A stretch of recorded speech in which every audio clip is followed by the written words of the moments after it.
Gospel of Jesus wife రాత ప్రతి నిజమా అబద్ధమా?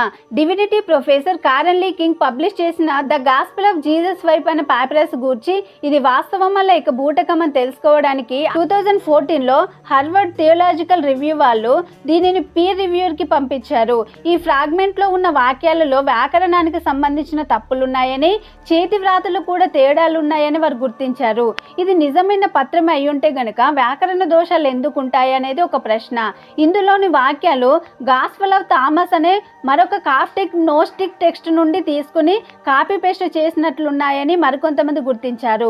కీలకమైన విషయం ఏంటంటే 2002లో గాస్పెల్ ఆఫ్ థామస్ ని ఇంటర్నెట్ లో అందుబాటులో ఉంచారు. అయితే దాని ఆన్లైన్ ఎడిషన్ లో ఒక అచ్చు తప్పు ఉంది. టైపోగ్రాఫికల్ ఎర్రర్ అంటే టైపింగ్ లో పొరపాటు వలన ఒక చోట తప్పుగా ముద్రణ అయింది. ఆశ్చర్యకరంగా అదే అచ్చు తప్పు gospel of Jesus wife fragment లో కూడా ఉంది. అంటే ఇంటర్నెట్ లో అందుబాటులో ఉన్న గాస్పెల్ ఆఫ్ థామస్ లోని ఒక వాక్య భాగాన్ని తీసుకొని అందులో అచ్చు తప్పు ఉందనే విషయం తెలియక అదే వాక్యాన్ని వాడుకొని ఎవరో కావాలని ఫ్రాగ్మెంట్ ని తయారు చేశారనే వాదనకి ఇది బలాన్ని ఇస్తుంది.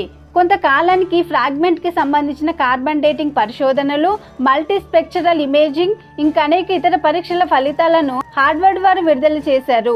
ఈ పరీక్షల్లో తేలింది ఏంటంటే ఈ ఫ్రాగ్మెంట్ సుమారు క్రీస్తు శకం 8వ శతాబ్దానికి చెందిందని,